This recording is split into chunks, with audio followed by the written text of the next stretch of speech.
Hello everyone, I'm experimenting with my share video. I've never done this before, so please bear with me.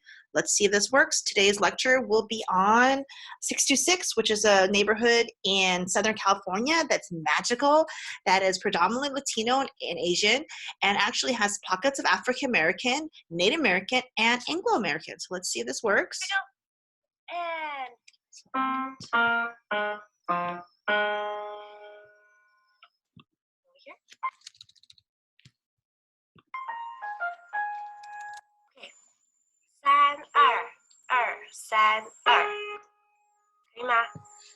Do you like it?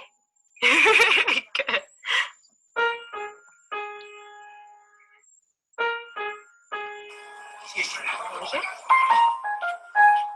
Oh, David. Sure, yeah. What I? David, your granddaughter is so good. She's only 4. Thank you. She practiced very hard. Now she is the #1 piano player in the entire 626. 626. 幾好啊 David, this song that they are playing, doesn't it sound familiar? This is a song we used to sing when we were younger. I remember now. I remember the song. It sounds a little something like this.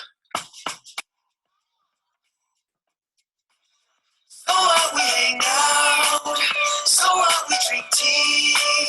We just sitting good in the SGV. So what, we eat late. That's how it's supposed to be. 626, young, wild, and free. So what, we hang out. So what, we drink tea. We just sitting good in the SGV. So what, we eat late. That's how it's supposed to be. 626, young, wild, and free. Hey, now let me tell you about a place out east, just 15 minutes from the LA streets. Hollywood doesn't even know we exist, like it's a mystical land filled with immigrants. The food's authentic, price is perfect, with restaurants focus on the taste, not service. You better share, it's family style. Time with the fam makes granny proud. Far enough from LA, nobody's acting phony, except on our taxes. It's cash only. Tell the health department stop hating, cause a B rating just stands for better tasting. Where kids drink more milk tea than liquor, and they roast more duck than swishes. It's the 626, man, check the address. Home of Sriracha, Panda Express. So what, we hang out. So what, we drink tea. We just sitting good in the SGV. So what, we eat late. That's how it's supposed to be. 626, young, wild, and free. So what, we hang out. So what, we drink tea. We just sitting good in the SGV. So what, we eat late. That's how it's supposed to be. 626, young, wild, and free. Hey, yo, sometimes I wonder, am I still in America?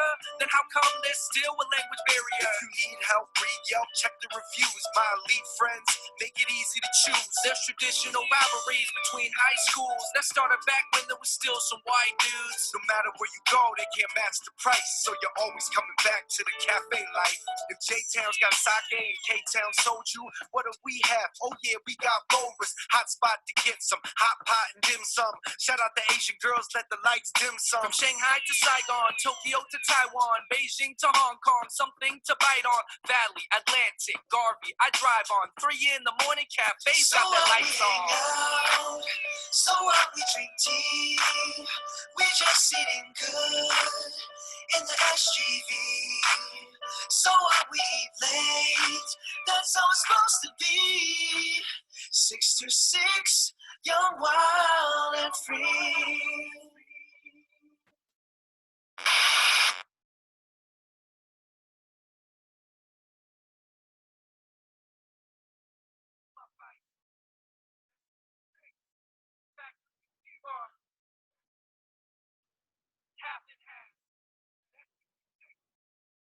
Cafe.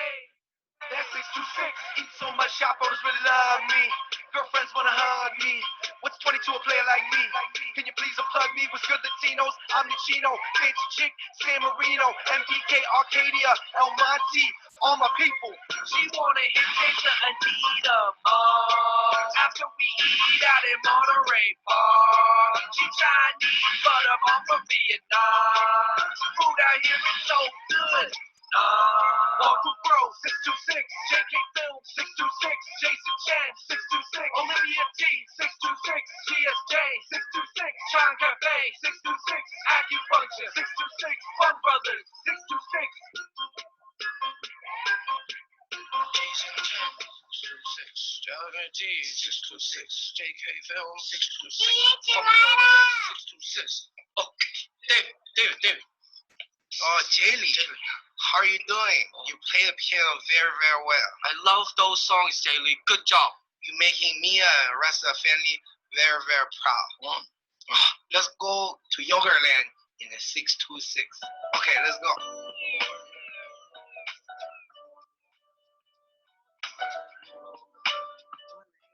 That was so cute. Turn off that thing. All right. Let me go back. All right, so that's the Fung Brothers. They're comedians, and let's see if I'm doing this right.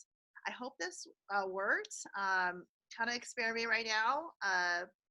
All right, so 66 you saw in that wonderful Fung Brothers video that it's actually huge a place. It is. You saw the graphics. So these two authors actually analyzed through photographs and just ethnography of the space called 626, because it's a magical place where you could just be Latino and be like, you know, it's a middle class, upper middle class area, and be like very strong and just completely confident and like just feel safe, and you can be Asian in the same place. And these Latino Asians, they grow up with each other and they have their own kind of culture. I actually lived in 66 for like 6 years, and I have to say, out of all the places I've lived in San Diego, I've lived in Riverside, I've lived in Orange County, I've lived in LA, of course, and then you know, Dime Bar, etc. So I've lived all over California basically. And now I live in Central Valley, you know, also, you know, New York and Midwest. But 66 is probably the best place I've ever lived. So please, if you're interested in great food, drive to 66, go to their 66 night market. I highly recommend it, okay? All right, so let's share the screen. I hope this is working. Oh, gosh, let's share screen. I see it. All right, so today we're going to go through, let's see who's talking. I hope it's not showing me. Okay. All right. Today we're going to talk about visual habitat of a Chinese restaurant in a California collaboration by Nicholas Bauch and Rick Miller. So actually, what they did is they took pictures of the 626. So 626, or San Gabriel Valley, is home to many different cities such as El Monte, Alhambra, Rosemead, San Gabriel, and basically they took pictures of the architecture, and then like it's kind of like they talked, and this is kind of like a new Chinatown kind of thing, because it's a suburban area. Chinatowns traditionally have been kind of more urban in cities, but it's like a middle class area. And basically they used photographs and text to explore this area that you just saw the music video of, okay?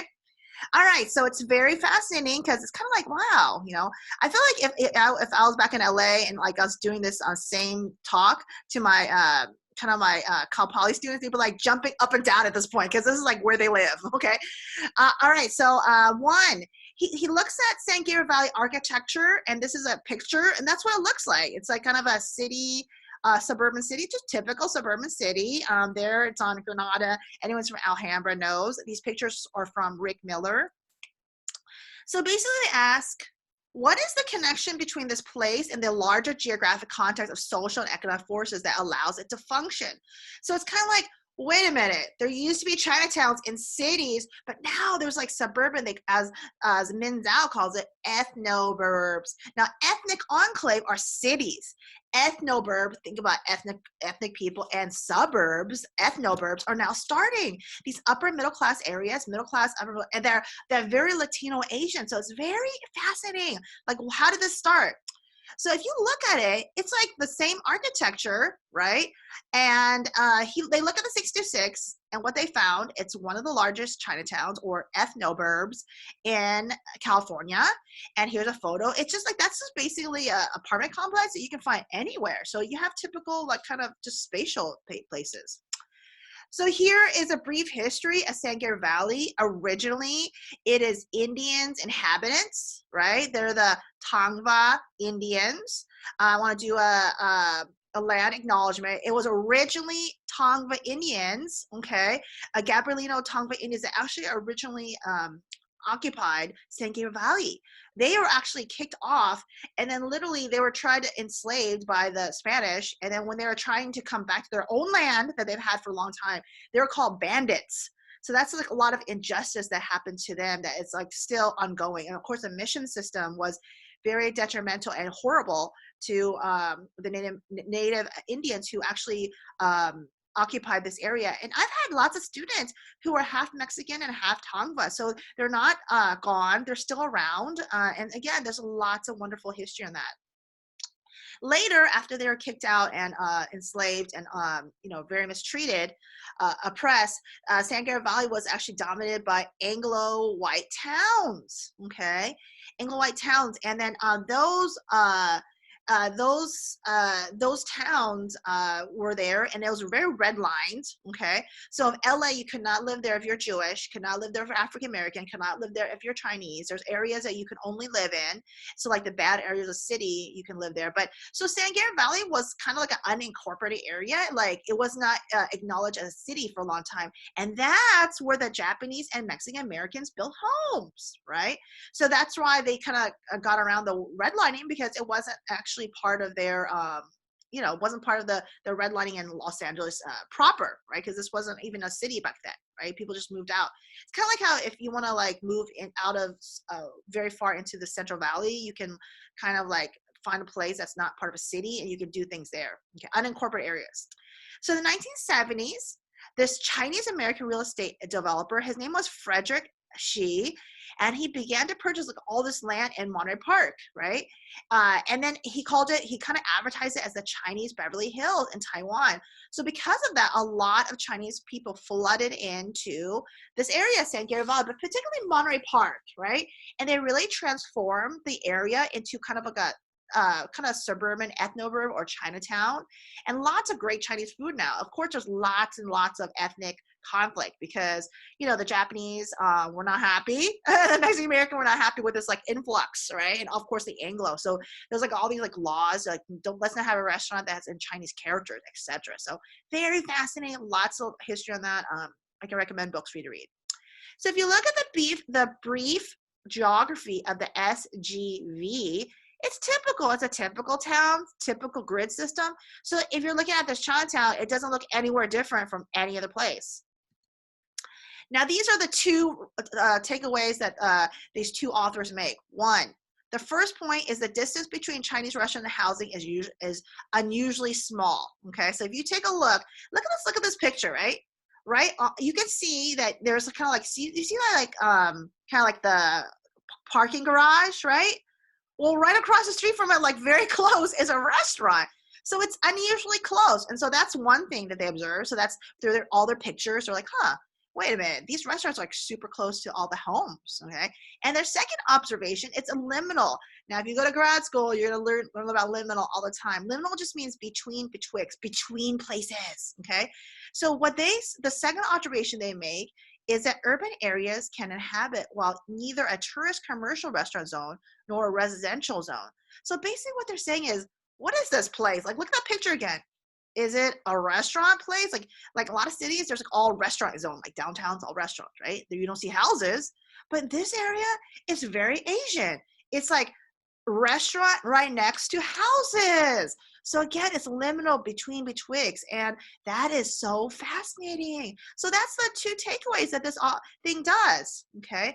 The key terms are photographic research methods, a type of activities involving cameras and photographs to which questions are posed and knowledge is generated within the social sciences and humanities. The second key term is suburban landscapes. These denote the conjoined natural and built environments, the land as altered by human activity in urban areas that are less dense than traditional city centers.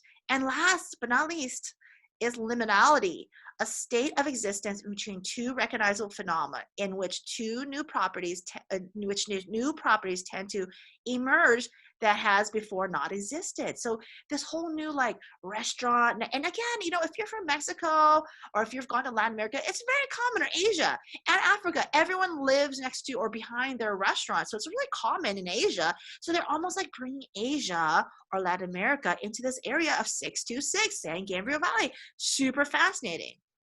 All right, so the last part, these authors call out for further research. They're saying, hey, we need more ethnographies. We need like serving. We want you to ask more questions about race, class, gender. Who goes to these restaurants? Is it mostly out-of-towners?